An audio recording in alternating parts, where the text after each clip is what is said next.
Nahalalawigan hiton Cebu ginabatin mga pagbaha kakulupan kulop haharos nga tanan nga dapit hiton Metro Cebu. Pasado alas 2 palahan kulop nagpaadangat na himpahimatngon iton mga tinuinan nganhan mga kagawad hiton media nga posible good in mga pagbaha tungod han kadakmulhan dampog nga natutungod hamao nga lalawigan.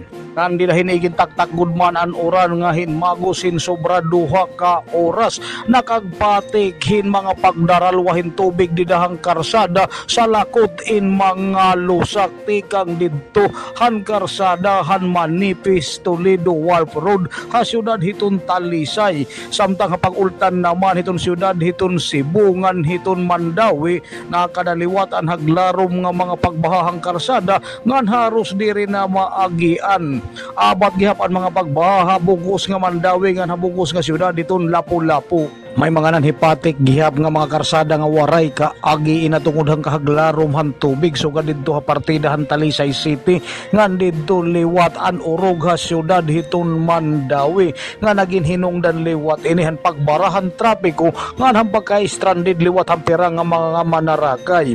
Samtang didto ha syudad hiton Lapu-Lapu temprano pa nga igin mandar hiton city government ang pagparitirahan klase hapang publiko ngan mga pribado nga mga liburan ngan ang pagsuspender liwat han klase han mga night klase sa syudad hiton Lapu-Lapu.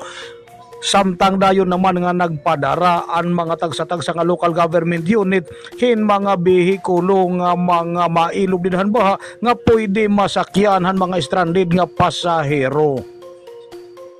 Dito lalawigan hiton Mindoro nagpagawas dayon hinpahayag kakulop Hibaco Oriental Mindoro Mayor Alan Roldan tungod han nahitabo nga pagkasaramparak han mga rebelde nganhan puwersa hiton kasundaluhan dito ha barangay Lantuyang ha maong nga bungto. Sumala pa hiton alkalde hiton Baco nga iniin makasurubo nga hitabo nga haluyo nga may natagsa-tagsa nga pamindugan iton kada gapil. Sumala pa hiton alkalde diri iton gira iton magiging hinungdan hiton kahimyangan nga hiton pagkakabot hin kaupayan.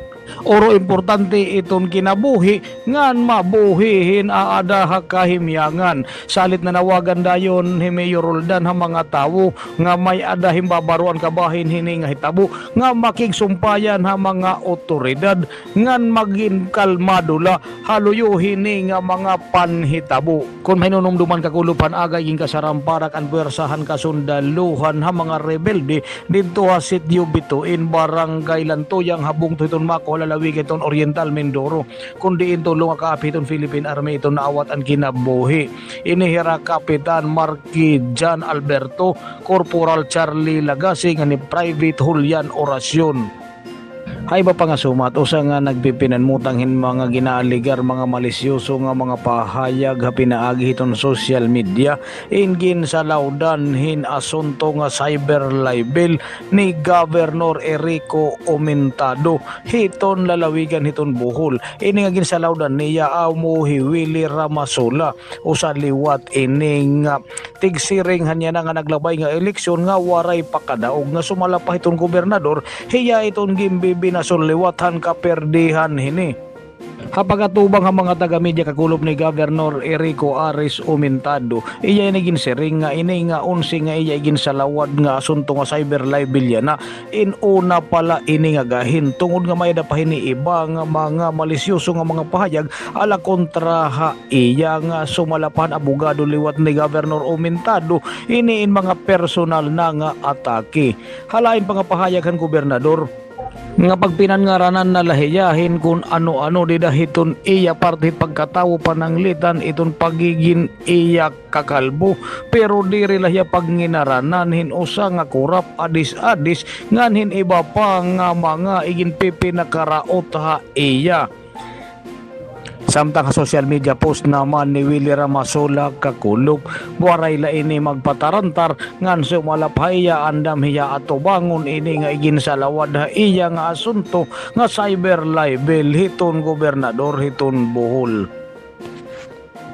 Adugang pangasumat usa nga prinsipala naman ingin ambus kakulop samtang ini inti sulod ha eskwelahan didto ini habong tuton Midsaya palalawigan hiton Cotabato.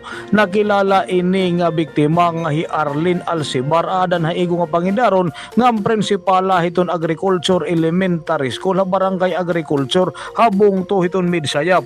Basehan report alas 7 aga kakulop ti sulod na ini ha eskwelahan sakayan iya sarakyan nga Toyota Rush nga paglikdo hini didahan tikadahan kitan eskwelahan pagdaupon ini tawong armadohin pusil ngan pagpanmumusilon an prinsipala. Dayon naman ini nga pinanabagan han nagpakakita ngan gindaradayon ini nga Toha Hospital. Padayon paliwat nga ginaalin susunod hiton Midsaya PNP an hinungdan hini nga kun hino ito nagburuhaton hini nga paggama. Para Hanratsada Probinsya, Kelvin Tuason, katambay mo sa pagbabalita.